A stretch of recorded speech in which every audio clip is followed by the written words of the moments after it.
Welcome back friend, how are you? In this video we'll talk about buffer management. To implement crash recovery system that ensure data consistency, we should have essential concept of the buffer management. Now there are three concepts: log record buffering, database buffering, and role of operating system in buffer management. Now log record buffering. At the time of creation of log buffer, it must store in the stable storage. So already you know what is stable storage. So this is what our say RAM, this is what our disk. Now we have to add additional remote disk, okay, to reduce the probability of crash, to reduce the probability of data lost, or to increase the probability of the data availability. So this concept is called stable storage. That means we connect more than one disk, okay, in a remote location, so that if crashes will occur, if we cannot arrange data from this, we can arrange data from this particular disk. Okay, this is what our stable storage. So at the time of creation of log buffer, it must store in a stable storage. So log buffer, we have to store this particular information, log information, in the disk in the stable storage. But it is wastage of space since the output of stable storage is in block wise, and in most cases a log record is much smaller than the block. So block is what already you know. We divide this memory into equal parts. These are called a block. Okay, and see, but the size of the log is very small, so it occupies only fraction of the RAM, fraction of this particular block. But to transfer data from RAM to disk or disk to disk, it is block by block. It is not by data or the record by record. So that means what, only fraction of the portion is occupied by the log. So this is what wastage of memory space. Okay. So the cost of outputting a block to stable storage is sufficiently high that it is desirable to output multiple log records at once. That means what? See, T1 is using this one. So we just wait. We should not store just at the moment. We use this particular log for T2. We can use this particular log for T3. So when it is full, when this particular block is full, then we can transfer. Okay. So we write log records to a log buffer in memory temporary and then store it into the stable storage. So here, first of all, we have to wait till the log buffer full. Then and only at that time the log should be in what? It should be in RAM. After that, if it is full, at that time we can store in the stable storage. Okay, so multiple log records can be gathered in the log buffer and output to stable storage in a single output operation. So when it is full, then and only we can store it into the disk. So this is what our log buffer, it is in RAM, and this is what our disk. It's a it is non-volatile memory, it is volatile memory. In log buffer, log records may reside in only main memory for a considerable duration before it is output to the stable storage. Now stable storage is what? It is a what? It is non-volatile storage, memory storage. So but because it is what? It is here we have to wait till the full log buffer full. That means what? A considerable amount of time it is in the RAM, it is present in the main memory, and it is what? It is volatile. This memory is volatile. Since such log records are lost if the system crashes, we must impose additional requirement on the recovery techniques to ensure transaction or atomicity. It is called write ahead logging rule. Are you getting this one? See, here log information before insert into the stable storage, before storing into the stable storage, it is in the what? It is in the RAM.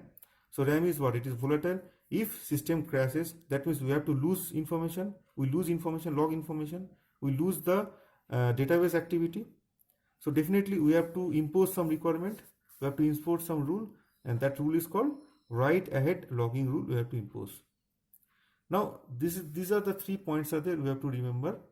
First is what? TI enters the commit state after the TI commit.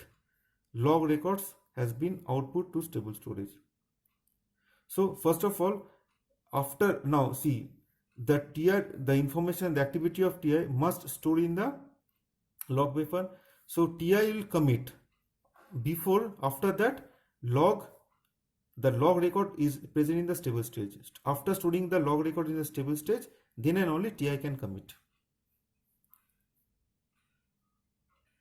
Are you getting this one? So if the log is present in the RAM, and at that time if TI commits, that means what? If system crash, that means what? We lose information about the log, information about the TI activity. So TI should not commit before that log storing into the stable. So first of all, the TI activities are present in the log. That log must store in the stable storage. After that, TI can commit. Or before the TI commit, log records can be output to the stable storage. All log records related to TI must have been output to the stable storage. So all the log records of the TI, all the activity of TI must store in the stable storage. Then we can store all the log records into the stable storage. Before a block of data in main memory can be output to the database, all log records related to data in that block must have been output to the stable storage. Okay, that means what? See, here one database, our RAM is there, okay, and here disk is there. This is what our log buffer, okay, and this is what our buffer block, where all the TI are there, where all the TI information, TI, TG are there. This is what our log, and this is what our work area. So suppose we need to update this particular block. This is where actual data is present. So suppose before, so we have to update this part, we have to store this one. Before storing this particular block, that activity of these transactions are stored in the log buffer. We have to store log first.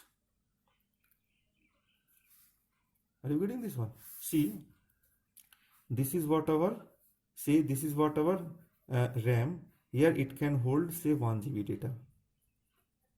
And here let that 2 GB data are there. So 2 GB data there, 1 GB and 1 GB. Say data 1 and data 1. So two parts are there, D11 and D12.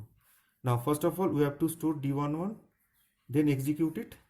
Okay, then we have to transfer D11 here. Then we have to use, then we have to store D12.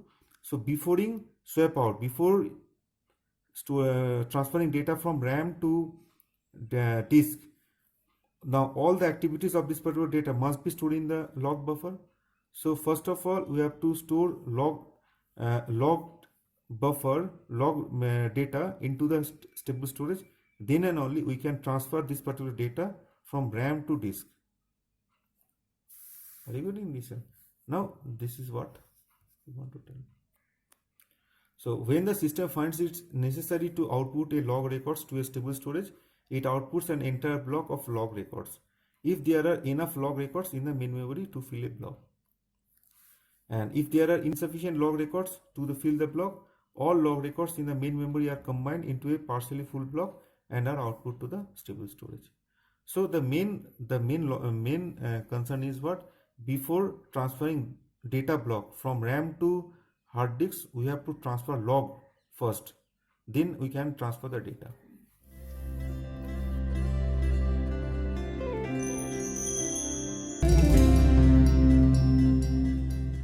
Next we'll talk about the database buffering. If the input of the block B2 causes block B1 to be chosen for output, okay, all log related to B1 must be stored into the stable storage before B1 is output. Now we can see here, just we have discussed about that. Say this is what our buffer block, this is what our log buffer, okay, and this is what our work area. Now the suppose 1 GB is there, and here it is, the actual data size is what? 3 GB. So we divide into, we need 3 blocks, B1, B2, B3. So first of all use transfer B1 data, then return back, then transfer B2 data, then return back, then transfer B3 data. So that is the actual working principle, already we know. But in B1 data, while working with the B1 data, the activities of B1 must store in the log file. So before transferring data from RAM to B1, we have to transfer the log file into the stable storage. Then and only you can transfer B1. Are you getting this one? Then after transferring B1, we have to transfer B2, and all the activities are recorded in the log file. So before transferring B2 from RAM to hard disk, we have to transfer log file to the stable storage. Then and only we can transfer B2 in this particular disk, and after that we can transfer B3 here. Are you getting this one? The sequence should be as follows. So you have to maintain the sequence: output log records to stable storage until all records related to B1 have been output. So first of all, output the log record, output block B1 to disk, then we can transfer B1 block from RAM to disk, and then input block B2 from disk to main memory. Then after we can input B2, transfer B2 from disk to RAM. Just we have discussed. Okay. Now, so already you know, so to transfer from RAM to disk, we have to transfer B1 to from RAM to disk. So first of all, we have to update the log. So here we store the activity of the B1. So while we are transferring log activity from RAM to disk, at that time we cannot update B1 value, B1 part. Are you getting? So we cannot update this particular B1 part. So we have to log this one. So that we have seen. No update to B1 be in progress while the system carries out this sequence of actions. Okay. Now we can ensure that there are no update in progress by using a special type of locking. So definitely we have to lock this one. So we have to apply the locking. Before a transaction perform a write on a data item, it must require an exclusive lock on the block in which the data item resides. That already you know. The lock can be released immediately after the update has been performed. So already you know, a transaction wants to access some variable. First of all, the transaction must have the lock, exclusive lock, to update that particular variable. Same thing here we can implement. Before a block is output from transferring from RAM to disk, the system obtain an exclusive lock on the block. So first of all, system must lock it so that no one can change it, the content of the B1. The system obtain an exclusive lock on the disk to ensure that no transaction is updating the block. So that nobody can update this particular block. Now it releases the lock once the block output has completed. So once it is transferred, then and only you can release this particular block. It is also called latch. Are you getting this one? So once again I am repeating the same thing. So the total data size is what? It is say 2 GB, but the available RAM is say it is 1 GB. So we have to execute part by part. So first of all, we have to execute B1. We have to transfer B1. It is swap in. Okay, and then we have to remove swap out. Then we can transfer B2 here. Now here B1 is using some transactions are using the B1 content. So we are here in log. We have to transfer. We have to record all the activity. Before transferring B1 from here to here, first of all we have to transfer log file in the disk in the stable storage. After that we can transfer B1. So while transferring B1 log file from RAM to disk, we have to lock this particular B1 so that nobody can change it. Okay, and after that, after log file transfer is completed, we can transfer block. So while transferring this particular block, we cannot release this particular log. Okay, after finishing this particular transfer, we can release this particular log. It releases the lock once the block output has been completed. It is called latch. Now we can see here, this is what our disk, okay, and this is what in RAM, and here read A is equal A minus 5000, WA, write A, RB is there. Now say we need two variables. The transaction T1 needs two variables A and B. Now A is in block B1, but the value of B is in block B2. But presently this particular block is the RAM. Okay, so in this condition we cannot accommodate this particular block because B value is present in this particular block. Are you getting this one? So no space available to store B2 block where B is equal to 2000 is there. So transfer B1 from RAM to disk, but if system crash, the database will be in inconsistency. So before that store T1 A 5000 to 500, it is should be in the stable storage. Now this is one transaction. Here read A is there, A is equal to A minus 500 and WA. The value of A is what? It is 1000. It is present in block 1. But we need the transaction need another variable B, but it is stored in another block. But RAM can accommodate only one block B1. So to accumulate, to get this particular block B2 block, to need this, to access this particular value B is equal to 2000, that block must be transferred into the RAM. So before transferring to the RAM, we have to vacate that particular RAM. So we have to transfer B1 to the disk. So before transferring B1 to the disk, we have to store log file into the stable storage where the activities of B1 are there. Then and only we can transfer B2 to the RAM to maintain the consistency or to avoid the data loss.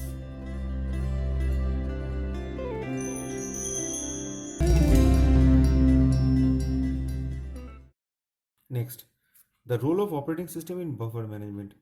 We can manage the database buffer by using one of the two approaches. So two approaches are there, first approach and the second approach. So the database system reserve part of the main memory to serve as a buffer that it rather than the operating system manages. So here you reserve the portion of the RAM. Okay, so database system allocates, so database system manages data block transfer in accordance with the requirements. This approach has been drawback of limiting flexibility in the use of main memory. So here we allocate the RAM or main memory portion for the database purpose. Okay, as a serve as a buffer. The database system can use portion of the RAM. Definitely we are limiting the size of the memory. So the buffer must be kept small enough that other applications have sufficient main memory available for their needs. So definitely we can restrict the size of the buffer so that other can use this particular portion. Now second approach is what? The database system implementation its buffer within the virtual memory provided by operating system. Now database system use the buffer in the disk, not in the RAM, provided by the operating system. Now the control is in operating system. The operating system knows about the memory requirement of all processes in the system. Ideally, it should be in charge of deciding what buffer block must be in force output to the disk and when. To ensure the WAL requirement. So already you know what is WAL requirement. So this is what WAL is, what write ahead log requirement. So ensure the write ahead log requirement, that operating system should not write out the database buffer pages itself, but instead should request the database system to force output the buffer block. Okay, so here in this case actual control it is under the database system. So database system can swap the value or can use this particular storing data in the stable storage or using the log. It is under the database control, this one. But in the second approach here the buffer is stored in the disk. Okay, so the actual control is it is under the operating system. So to maintain this particular WAL requirement, write ahead log requirement, the operating system requests database system to perform this particular operation. Okay, so operating system transfer data into the RAM, then ensure the WAL requirement. Okay, then and only RAM can retransfer this one. Okay, so to ensure the WAL requirement, the operating system should not write out the database buffer pages itself, but instead should request the database system to force output the buffer block. Okay, and the database system in turn would force output the buffer blocks to the database after writing relevant log records to the stable storage. So that is the end of this particular video. Thank you very much.